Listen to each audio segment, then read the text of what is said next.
Yeah, so obviously injury is one of the things that has fed into that. Mike McCarthy is with us this morning. Good morning to you, Mike. Morning, lads. Thank you. How are you doing? I'm good, thanks. I distinctly remember this time 4 years ago having a pre-Rugby World Cup panel where yourself and Rhys Ruddock were in studio with us, and you both ended up getting game time in the World Cup. So I was making the point that it's not a done deal that Devin Toner doesn't make the World Cup. It's not a done deal that Will Allison doesn't make it or Kieran Marmion doesn't make it. But presumably the level of devastation they feel this week is something that takes a long time to recover for them.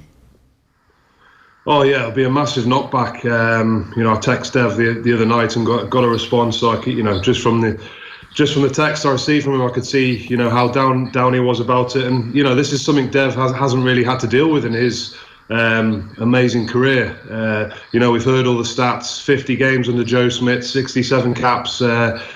10 years Joe's known him, and I think more than anything, it's just a surprise to everyone. I think Joe normally gets quite frustrated with how the media pick up on the teams early on the week for a match, and this is one I think no one saw coming, and it's just more than shock than anything, and it is tough to bounce back. As you said there, I did all the training in 2011 and didn't get on the plane, so that was a tough blow, and then 2015 I wasn't in any of the camp at all, and found myself out there, be it for only a week, when Paul O'Connell got injured. So Dev will keep fit, Dev will keep working hard, and he's got a great mindset. He's a really positive bloke. He'll work hard and he'll be match fit should he get called upon.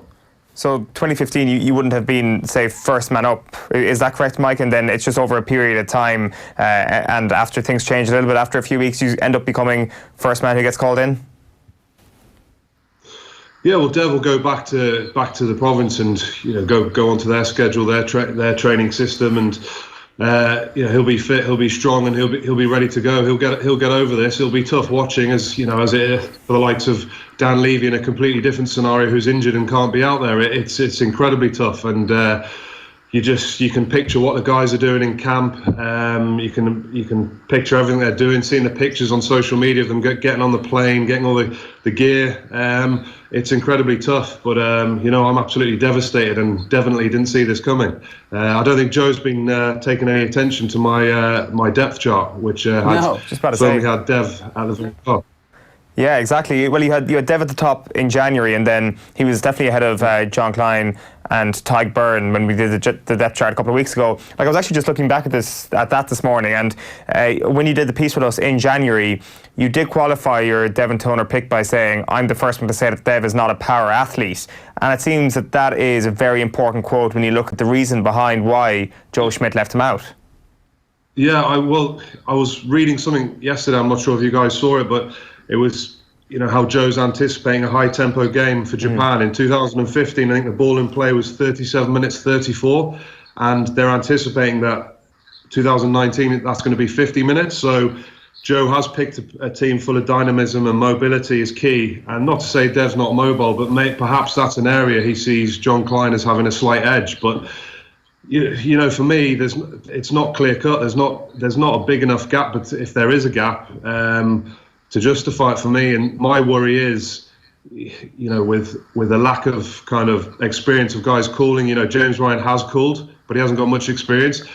Same with Henderson, he's called, and he's got a bit more experience now, but no one's at the same level of calling the line out as Devon. My worry is, that first game against Scotland, where they've got a clever line out, they'll be leaving traps in defence. They've got a lot of tall timber to get up, in front of jumpers and put pressure on Rory. And the same is if we get to the quarter-final playing South Africa or New Zealand. That's when you need that cool, calm, collected head of Dev that isn't going to get phased by everything. Even if there's a couple of bad calls, a couple of bad throws, Dev just goes back to the process, and you can bank on him getting it right. And the other aspect, which I think maybe hasn't been mentioned, is the extra strain it's going to have on resources, not in a bad way, but probably Hendy. We know how amazing players Hendy, Tyg Byrne, and who've I left out there, James Ryan are, but in camp, Simon Easterby's going to have to kind of babysit those guys a bit more in terms of helping them come up with a plan for the line out, looking at more footage of the opposition. He's going to have to kind of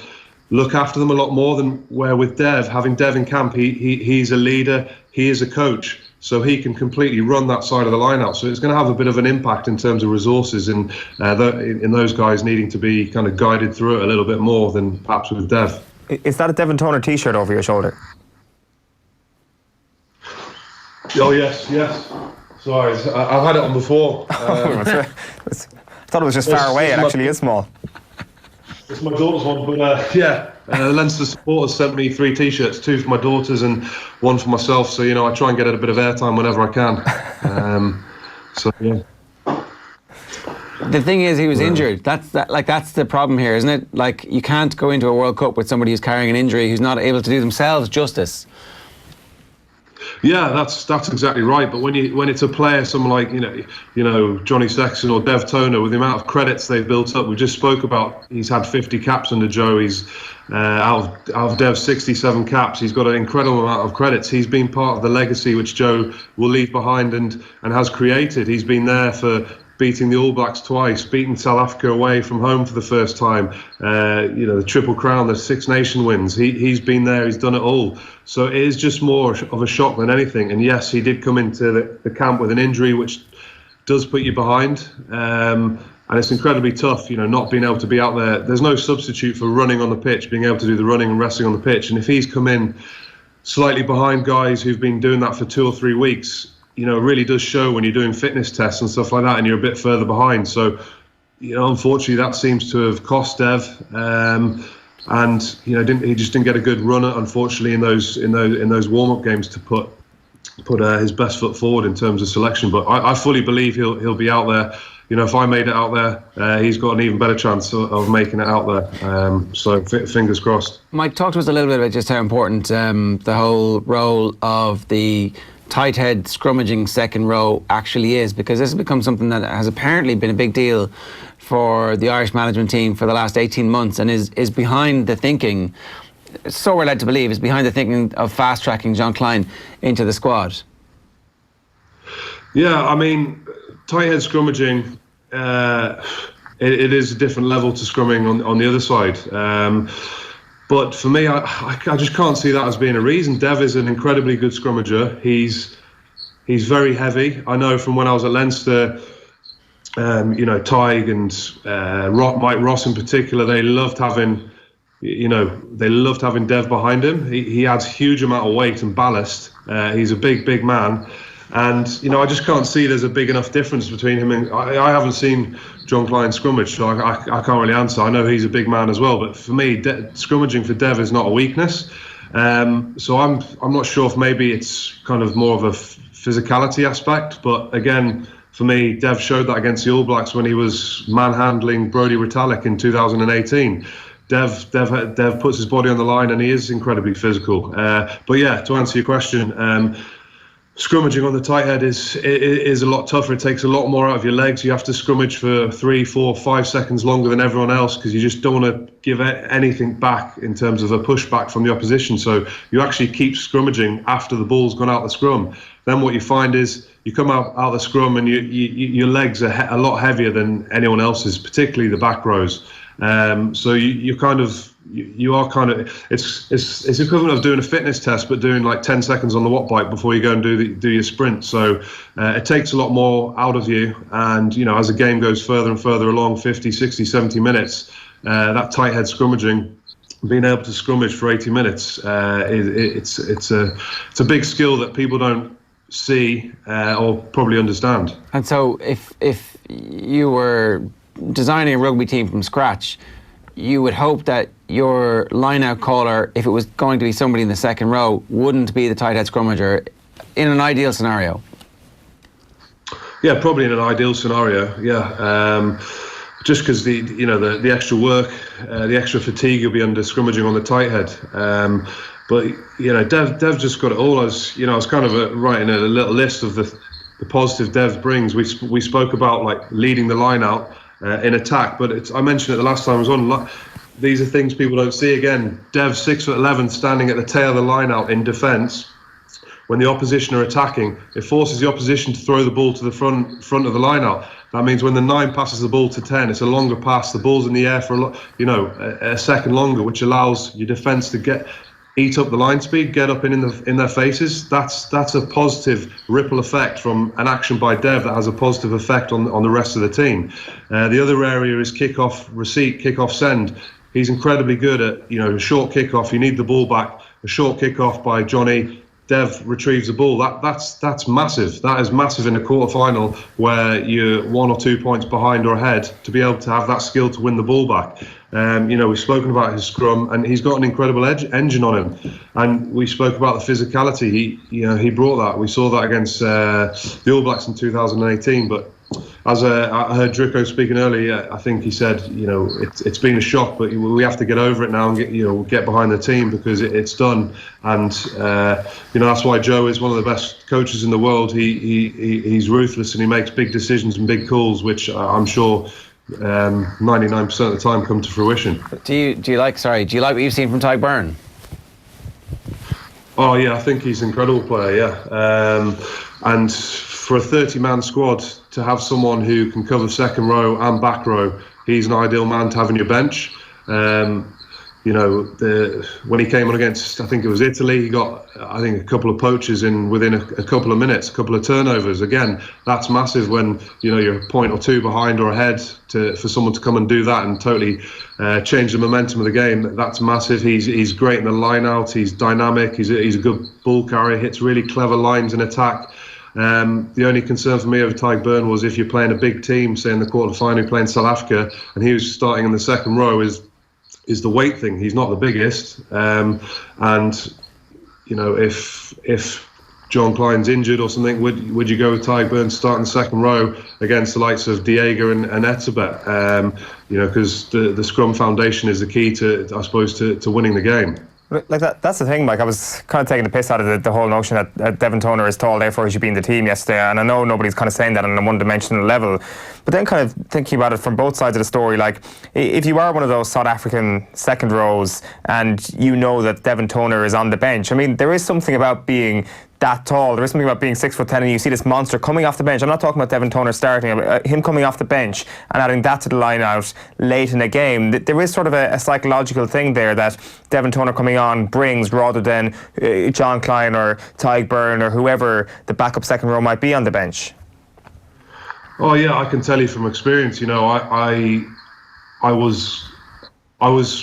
called lineouts, but I wasn't an out-and-out call. I didn't have the analytical brain like Dev would have or Paulie O'Connell would have in terms of being able to create the right calls at the right moment. But I can tell you with the times I did call, if I had Dev Toner coming on, 6'11", who's not only incredibly tall, that physical presence it's a bit scary if he goes to stand at the front of the line out. There's all kind of pressure going through your head, and see Dev coming on, he could cause absolute havoc for the opposition line out, which would obviously be a massive plus. But also it secures your own ball. Your own ball's safe. If you are winning by a point or two, like we said, to have Dev on there, that cool, calm, collected head, doesn't get fazed by anything. That's just what you need in the pressure cooker of Test match rugby when you get to a quarter-final or a semi-final.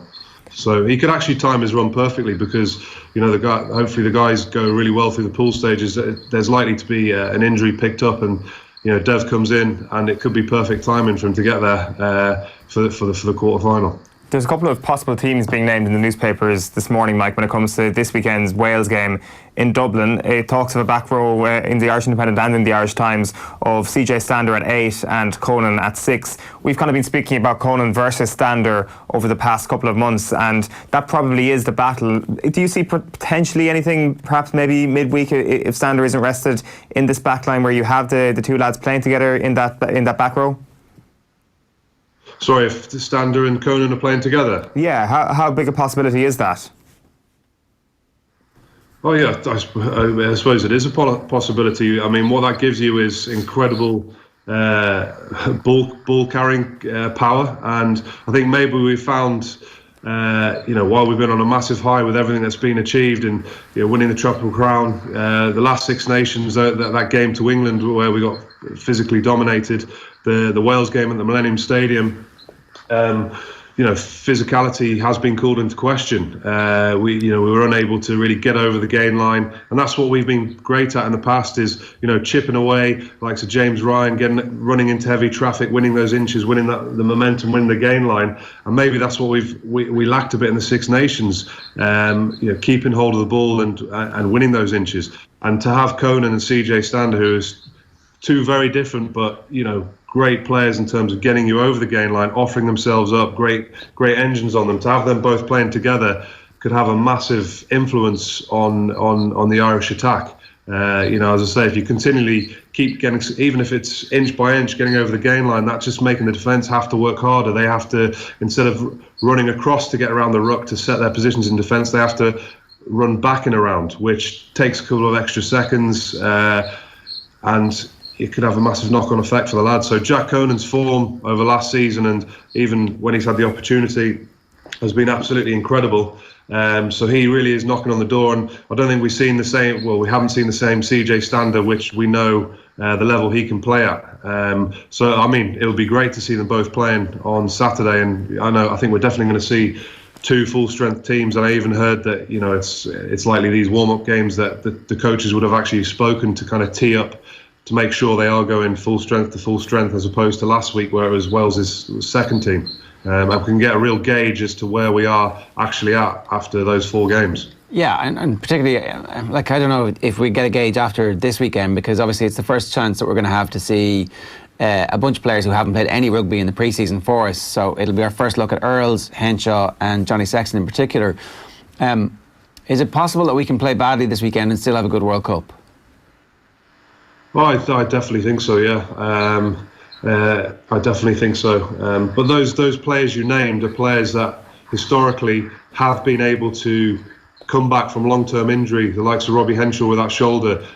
Johnny Sexton's done it all through his career, come back from having had no game time, even sometimes not have been able to be on his feet training-wise.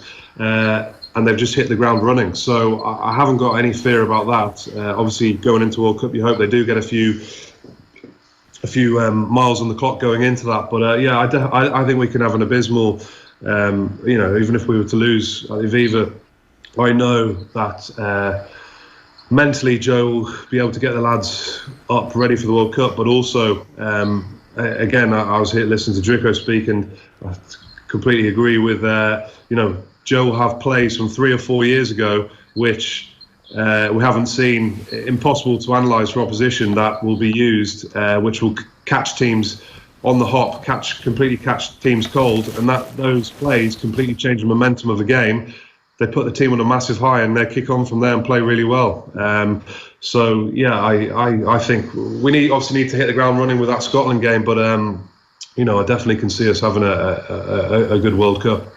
Because the margin for improvement in the space of 1 week is clearly something that is possible. I know you're not comparing comparing that England team to that Wales team that we played, but in terms of missed tackles, the count was way down. I think the tackle success rate was up to somewhere like 92% after being at 67% against England. So clearly Andy Farrell had done something in the interim. Jacob Stockdale spoke about how he sat down with him and went through all the little moments where he made errors, and there's clearly improvements to be made in a short period of time here, and we do still have outstanding coaches who can make that happen. There was an improvement, but I think you've got to remember, that England team with the likes of, if that England team with Mako Vunipola, I know he's just back from injury then, Itoje, Billy Vunipola, Tuilagi and Farrell, that's pretty much as strong as England can get at Twickenham. They played 2 games against Wales. They were match hardened. We came to that game, we weren't match hardened. Guys hadn't played together. So while it, obviously it was incredibly disappointing to get, a hammering like that, we'll only go up and improve from there. But, there was definitely improvements against Wales. But you have to remember we're playing Wales' second team. And, it's a lot of going to the World Cup for some players is a lot to do with luck. So, I look at Jack Carty and Ross Byrne, and I really feel sorry for Ross Byrne, because nothing against Jack Carty. Jack Carty's a phenomenal player. He's been backing up performance week in, week out last season. He played really well, obviously, against Wales, getting man of the match. But so Ross, if they're on an even par for the World Cup pre-season, and then Ross Byrne gets his chance against England at Twickenham against, a team that's probably one of the favourites to win the World Cup, and he's on the back foot for the whole game. It's unfortunate for him. I know which game as a fly half I would have rather started. Wales away at the Millennium Stadium against their second team as opposed to England's first team at Twickenham. So, there is a fair bit of luck in terms of whether you get yourself on the plane and how things kind of play out. How confident or otherwise are you about what sort of a World Cup we're going to have at the moment? Given that we came off the shellacking from the England game, we had a slight uptick in performance against Wales, although a slightly dodgy final 20 minutes, again against the Wales B team. It'll be very interesting to see how our A team performs this weekend, and then there's a week off, and then there's the start of the World Cup. So are you glass half full, or are you, that glass seems to have sprung a leak? Obviously, I'm definitely a glass half full, but there's obviously been a concern, over the Six Nations with England and Wales performance, where we never have normally lacked physically, and we did lack physically there. But to be honest, if we'd gone into the World Cup having won every game, I think that would have been more dangerous. So this gives us a chance to sharpen the minds. I fully expect. I think we're going to have a really good performance against Wales. When you're getting that criticism, and the guys see it in the papers, and they hear it, and they hear the noise, and it's your backs against the wall, and it gets to a point where there's a turning point, and I can just see a lot of kind of anger and frustration over how some of the games have gone. I can just see that coming out and having a brilliant performance on Saturday against Wales. So I'm really optimistic. You look at the squad and the power and the dynamism in that squad. It is an incredible squad packed full of machines, athletes, and it's really exciting. So fingers crossed, a good performance against Wales, and then we hit the ground running going into the World Cup. Mike, thanks a million for joining us this morning. Cheers, guys. Thank you very much. It's Mike McCarthy there giving us his thoughts ahead of the World Cup, and on obviously the big selection of Devin Toner not making the Ireland squad. Obviously a very appropriate guest to talk to, somebody who's played with Devin Toner and somebody who didn't make a World Cup squad but who ultimately ends up out in a World Cup for Ireland. We're going to take a quick break. We're going to be back with Phil Egan this morning. If you want to get in touch with us, use the hashtag OTB AM.